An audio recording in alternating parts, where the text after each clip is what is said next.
tudo bom com vocês? Estamos em mais um dia da nossa jornada. Faze-me, Senhor, andar mais perto de Ti.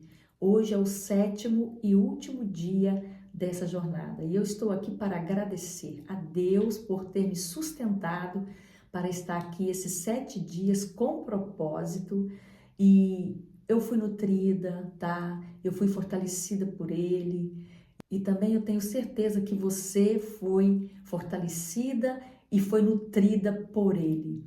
Nós estamos com um tema maravilhoso hoje. Plante-me para que eu possa dar frutos. Que coisa linda esse tema, né, gente? Mas antes de nós começarmos com a palavra, eu gostaria de convidar você para poder se inscrever lá no nosso canal, deixar lá o seu like e compartilhar essas mensagens para que outras pessoas também tenham acesso à palavra de Deus. Se você puder deixar ali o seu testemunho, o que Deus fez na sua vida durante esse tempo, você deixa ali que isso vai também fortalecer mais ainda a nossa fé para que nós possamos continuar, né?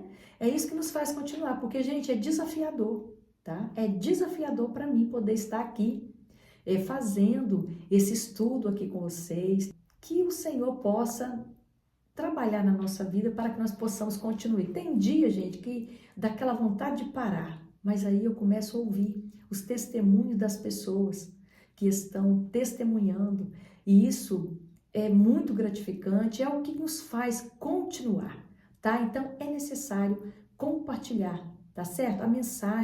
As mensagens com outras pessoas e deixar lá o seu testemunho, tá certo? Vamos então o que o Senhor tem para nós hoje? A palavra está escrito lá em João, capítulo 15, a partir do versículo 1. Está escrito assim: eu sou a videira verdadeira e meu pai é o lavrador. Todo ramo que, estando em mim, não dá fruto, ele corta. Todo ramo que dá fruto, ele poda, para que produza ainda mais. Vocês já foram limpos pela palavra que eu vos tenho falado. Permaneçam em mim e eu permanecerei em vós. Pois assim como um ramo não pode produzir fruto se não estiver na videira, vocês também não poderão produzir frutos a menos que permaneçam em mim. Sim, eu sou a videira, vocês são os ramos. Quem permanece em mim e eu nele, produz muito fruto, pois sem mim vocês nada podem fazer. Quem não permanece em mim é jogado fora como um ramo imprestável e seco. Esses ramos são ajuntados no monte para serem queimados. Mas se vocês permanecerem em mim e as minhas palavras permanecerem em vós, pedirão o que quiseres e lhes será concedido. Que palavra maravilhosa! Gente, hoje o Senhor vai ministrar profundamente nos nossos corações. Ele já está ministrando, né? Então, quer percebamos, quer não, cada dia todos nós estamos plantando alguma coisa na vida. Também estamos colhendo aquilo que plantamos no passado. A qualidade de nossa vida nesse momento é resultado do que plantamos e ceifamos algum tempo atrás. Colhemos o bem e colhemos o mal durante todos os anos, de acordo com aquilo que semeamos. Então, gente, é muito importante nós plantarmos as boas sementes. E é importante nós cuidarmos também dessas sementes. Agora, nesse tempo, porque tudo que o homem plantar também ceifará. Jesus, ele é a videira. Nós lemos aqui, nós somos os ramos. Então, se nós permanecermos nele, nós daremos fruto. Permanecer nele significa continuar. Quantas pessoas começam, né? Servindo a Jesus e aí elas param no meio do caminho.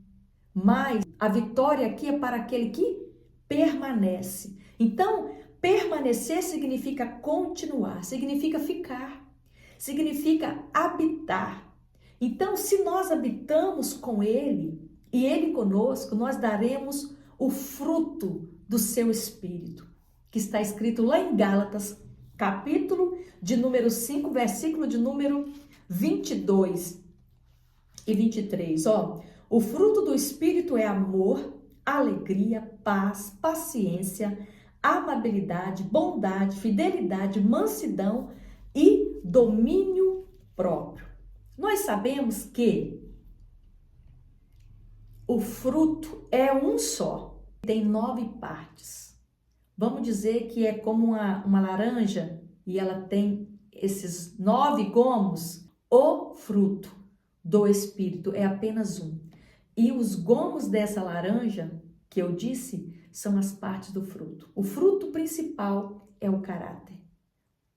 Então, gente, dizem que ficamos parecidos com a pessoa com quem vivemos e estamos mais intimamente ligados.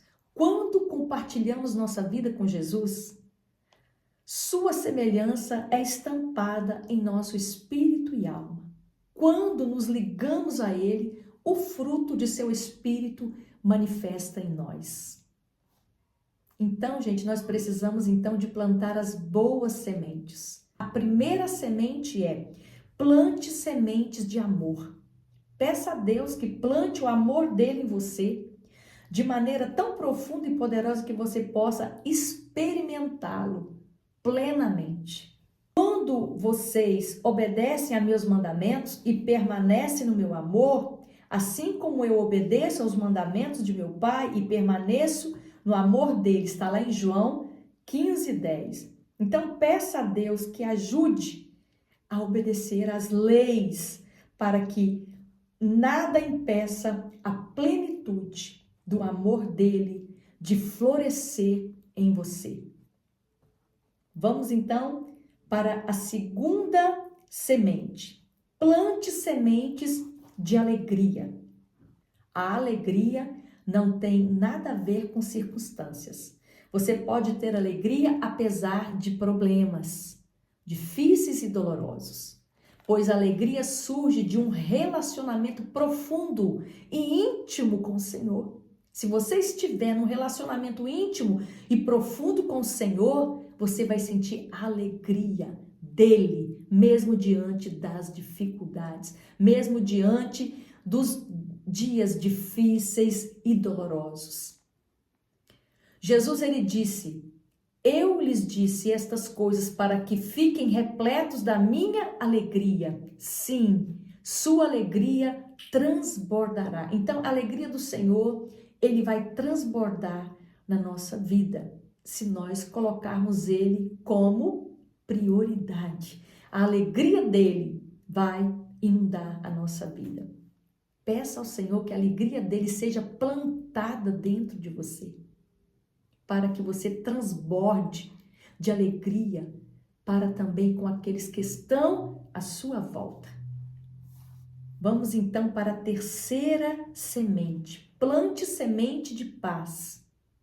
A presença do Senhor plantada em nossa vida oferece paz que excede todo entendimento. Isso está escrito lá em Filipenses 4:7. Então vocês experimentarão a paz de Deus que excede todo entendimento e que guardará o seu coração e a sua mente em Cristo Jesus. Só podemos ter verdadeira paz se vivermos num relacionamento correto com Deus. Então, peça a Ele que ajude a conhecer a sua paz de maneira tão poderosa que traga paz aos outros ao seu redor. A quarta semente. Vamos lá. Plante sementes de paciência. Por que você acha que é importante Deus cultivar a paciência em nós? Porque o tempo de Deus não é o nosso. Outra palavra para paciência é a longanimidade. Longanimidade significa longo tempo. É aquele tempo que você está esperando, é aquele tempo que você está aguardando Deus cumprir a promessa. E nesse tempo que nós aguardamos o cumprimento da promessa, É um tempo longo, é um tempo que o Senhor está nos aperfeiçoando, nos lapidando, para poder Ele nos aperfeiçoar para aquilo que Ele deseja fazer através de nós. Então é necessário nós termos longanimidade. É por isso que nós temos que aguardar o tempo dele, tá? E perseverar, porque aqueles que perseveram obterão a vida, obterão a vida. Outra semente que nós precisamos plantar é a semente da amabilidade. Você pode escolher o que planta em sua terra. Você sabia que nós podemos escolher o que vamos plantar? Então é necessário fazer as boas escolhas para poder plantarmos as boas sementes. Então, gente, você vai pegar as suas sementes e vai lançar no solo, mas quem vai fazer crescer é o Senhor, é Deus que vai fazer crescer a semente. Então, a amabilidade é algo que você precisa plantar intencionalmente. A amabilidade é algo que você precisa escolher vestir, visto que Deus os escolheu para ser seu povo santo e amado. Revistam-se de compaixão, bondade, humildade, mansidão e paciência. Está escrito lá em Colossenses 3:12. Outra semente que nós precisamos plantar é a semente da bondade. Quando a bondade de Deus é semeada em nossa alma, leva a produzir boas obras. A pessoa boa tira coisas boas do bom tesouro do seu coração.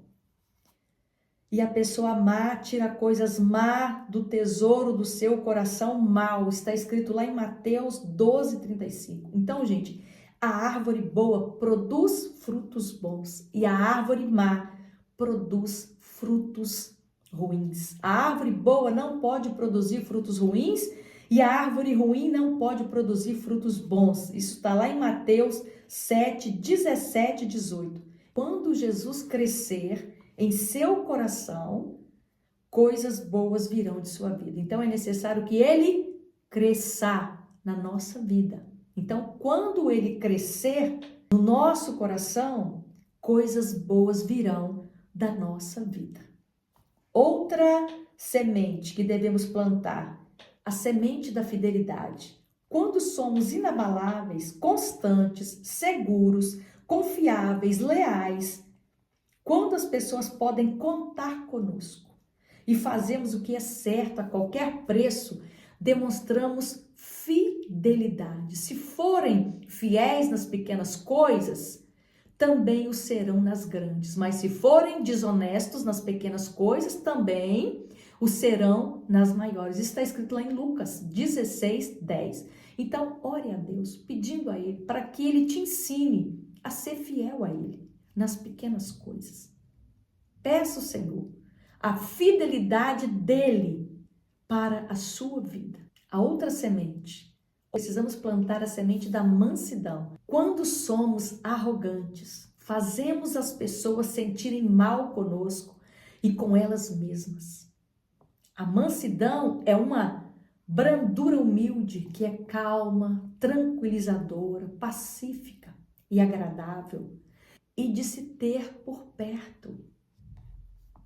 A Bíblia diz: o servo do Senhor não deve viver brigando, mas ser amável com todos, apto a ensinar e paciente. Isso está lá em 2 Timóteo 2:24. E você conhece alguém assim? Que irrita por qualquer coisa, tá? Que é arrogante, que é petulante, que se irrita. Pois é, Deus não se agrada disso não. É necessário nós termos a mansidão. Se você não tem, pede o Senhor para Ele te dar a mansidão dele. A sabedoria que vem do alto é, antes de tudo, pura. Também é pacífica, sempre amável e disposta a ceder a outros. É cheia de misericórdia e é o fruto de boas obras. Não mostra favoritismo e é sempre sincera. Tiago 3,17. Ter consideração pelos sentimentos e necessidades dos outros, ao demonstrar mansidão, mostra que você está respondendo ao Espírito de Deus e que aquilo que foi plantado em você está criando raízes. Ore para que você possa ser tão mansa quanto Jesus. 2 Coríntios 2, 1. Mais uma semente que precisa ser plantada, a semente do domínio próprio. O domínio próprio não é frágil, é forte. Só Deus pode cultivar algo tão glorioso em você e fazer dar fruto. A falta de domínio próprio significa que você faz o que bem entende, sem considerar as consequências. Vocês conhecem pessoas que não têm domínio próprio? Elas não se dominam, elas agem pela emoção. Elas querem falar, elas falam.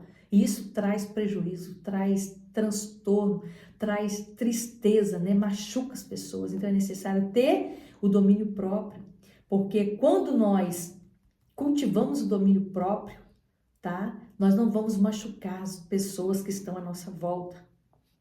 E todas as vezes que nós agimos desta maneira, vai ter consequência, gente. Vai ter consequências. Então, é muito triste uma pessoa que não consegue se dominar. É necessário ter o domínio próprio. Lá em 2 Pedro 5 e 6 está escrito assim: acrescentem à fé a excelência moral, o conhecimento, ao conhecimento o domínio próprio, ao domínio próprio a perseverança e a perseverança a devoção a Deus. Então peça a Deus que cultive em você um domínio próprio que crescerá como uma árvore de força. Peça que Ele lhe ajude a governar as suas paixões, seus desejos e suas emoções, sujeitando-as ao Espírito Santo. Ele lhe dará a disciplina necessária. Se você não tem dado frutos do Espírito em sua vida como gostaria, peça a Deus que ajude a plantar as boas sementes e a arrancar qualquer erva daninha que esteja crescendo ao redor de sua alma. Nutra o solo de seu coração com alimento da palavra de Deus e peça ao Espírito Santo que o regue novamente a cada dia. Porque enquanto você permanecer fiel na videira verdadeira que é Cristo, você produzirá uma safra de frutos espirituais que encherão o coração do Pai de alegria. Não importa quanto você tenha se afastado dos planos e propósitos que Deus tem para você. Quando você entrega a sua vida ao Senhor e declara a sua dependência dele, ele cria um caminho a partir de onde você está, para onde você deveria estar e coloca você na direção certa. Se você andar perto de Deus, Ele levará você para onde é o seu lugar. Em momento algum, pense que é tarde demais para você, pois as bênçãos de Deus e seu chamado jamais podem ser anulados. Todos nós temos um propósito no Senhor.